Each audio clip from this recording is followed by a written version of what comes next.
Lakelu, Chula Lakelu, Kamaria, Kamaria, Maria Lakelu. Hello दोस्तों, आप जो ये गाना सुन रहे थे ये भारत में नहीं बल्कि चाइना में सुना जा रहा है। हाँ, आप सही सुने, यह गाना चाइना में सुना जा रहा है।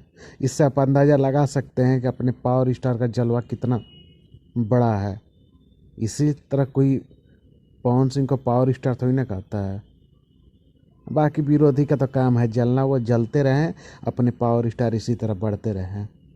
और आप भी यदि पवन सिंह के फैन हैं तो हमारे चैनल को अभी सब्सक्राइब करें, लाइक करें और पवन सिंह से रिलेटेड न्यूज़ देखें। ठीक है, मिलते हैं आपसे नेक्स्ट वीडियो में। धन्यवाद, बाय।